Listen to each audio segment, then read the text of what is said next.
Kumon BI81A. Rip Van Winkle lived in a small village a long time ago, before cars traveled on the roads along the Hudson River. All of the people in the village tended their farms and were hard-working, but Rip was not like the rest of the villagers. He never worried about such things. He was a happy-go-lucky fellow who enjoyed telling tales and watching others work.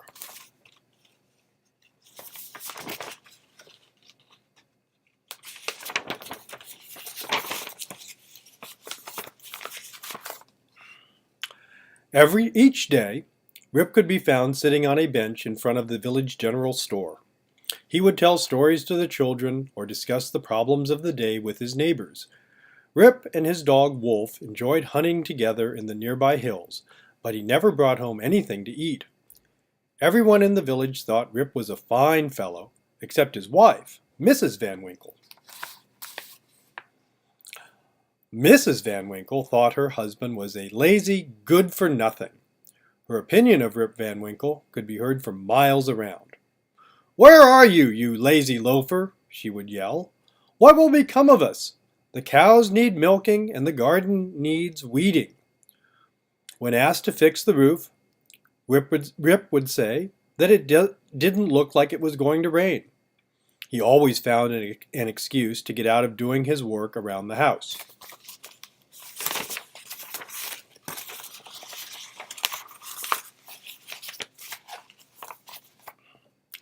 Every day, Rip was scolded out of the house before breakfast. He was nagged off the bench at the general store after lunch. Rip was shooed from under a shady tree before dinner. One day, he grabbed his musket, called his dog, and headed into the hills. It was the only place that Rip was ever safe from his wife's complaints. Mrs. Van Winkle would have liked to have gone after him, but with all her chores, she didn't have the time. It was a beautiful autumn morning when Rip and Wolf set off for the mountains. It was the perfect day for watching the birds fly south and the leaves change color. This day he and Wolf walked farther than they had ever walked before. When they sat down to rest, the sun was low in the sky. "I guess we should start back if we want to get home before dark," said Rip.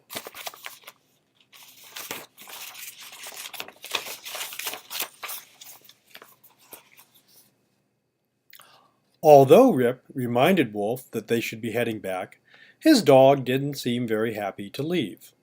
Wolf looked at his master with sad eyes. Rip remembered his wife's words and sighed. Suddenly a voice came thundering through the hills. "Rip Van Winkle! Rip Van Winkle!" Oh no! How could Mrs. Van Winkle have found them so far away from home? The voice called again.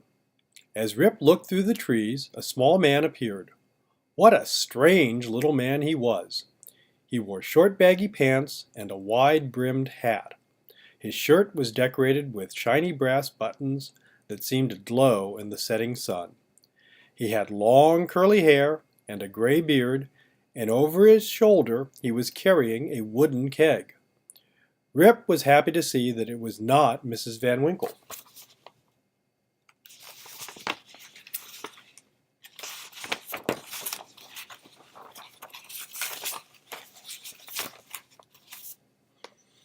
He hurried toward the little man and offered to help carry the wooden keg. Together they carried the heavy wooden keg up into the mountains, but all the time the strange little man didn't say a word. Wolf followed behind them. Although the sky was clear, Rip heard the sound of thunder in the distance. "Can there be a storm coming on such a fine day?" Rip wondered. Rip's new companion continued walking silently. Rip began wondering where they were going and just how far they were going to carry the keg.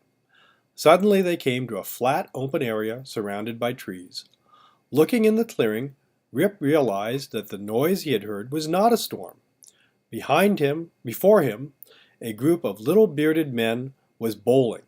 The roll of the bowling balls echoed like thunder up and down the hillside.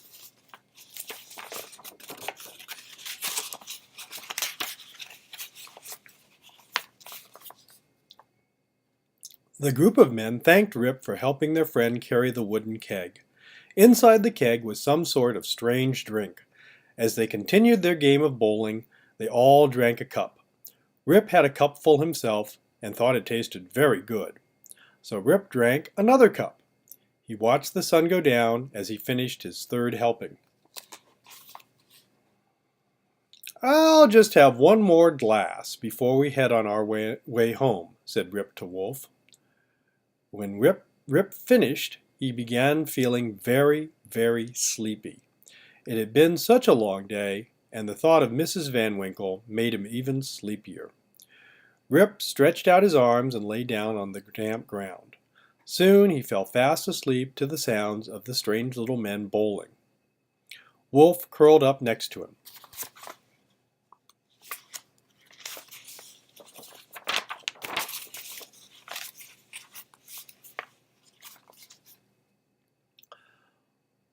When Rip woke up, the sun was high in the sky, and the roar of the bowling game was gone. Where had the strange little men gone? Rip looked around the clearing.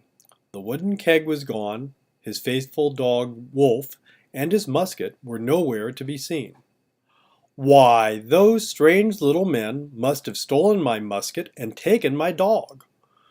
There must have been something funny in that drink I had last night," Rip said nervously. Rip studied his surroundings carefully. At first he thought everything looked the same.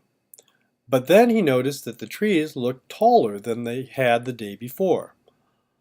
Looking down, he saw that he was wearing a tattered shirt, faded pants, and old shoes filled with holes. He put his hand to his chin and discovered that his beard had grown to his knees. "Wolf! Wolf!" Rip called, but his dog did not.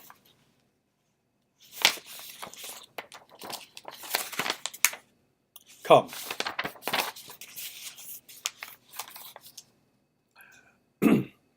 Rip was angry and a little scared. He walked and walked, but could not find anything in the mountains that looked the same to him. Nothing was as he remembered it to be. "I've lost my way," he said loudly. "Mrs. Van Winkle will be furious that I've been gone so long." Very slowly he found his way home. "I will explain to Mrs. Van Winkle and hope that she will understand." As he approached his village, everything looked curiously different. There were more houses than he remembered. Although Rip thought he knew everyone in the village, the streets were filled with strangers. Children stared at him, and not one of them asked him to tell them a story. Dogs barked as he walked towards his home. Rip was in for a much bigger surprise. His home was empty.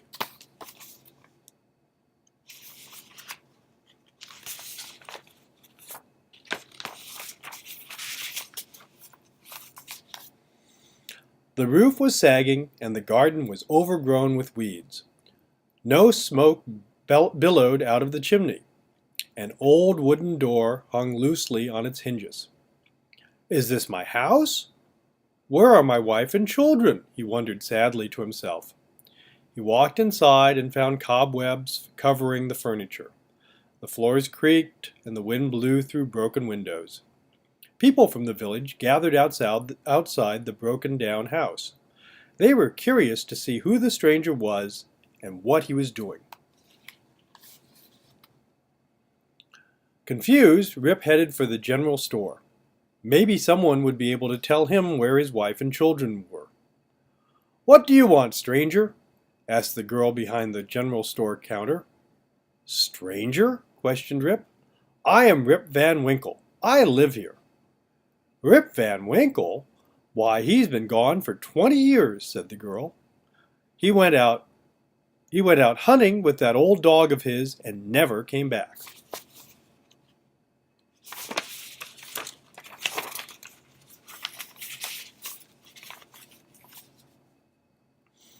"I heard about Rip Van Winkle when I was little," she added.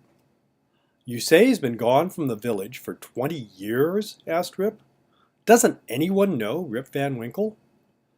A beautiful young woman with long curly hair and a pretty smile stepped towards them from the crowd. "My father's name was Rip Van Winkle," she said. "I was a baby when he went hunting and never returned."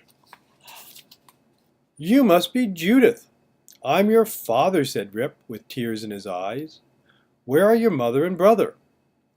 His daughter replied, "Mom died a few years ago, and my brother, little Rip, left the village to seek his fortune out west.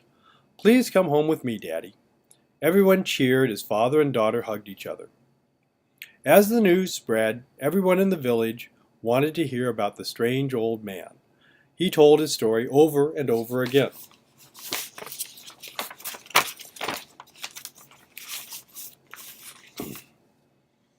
Some villagers believed his stories, while others thought he was crazy. Rip didn't mind one way or the other. He was happy telling stories to children and living a quiet life with his daughter. Rip enjoyed the rest of his days strolling through the village, telling stories to the children, and listening to all of the news he had missed while he was asleep in the mountains. He even found a new dog for himself and named him Little Wolf in honor of his old faithful dog, Wolf.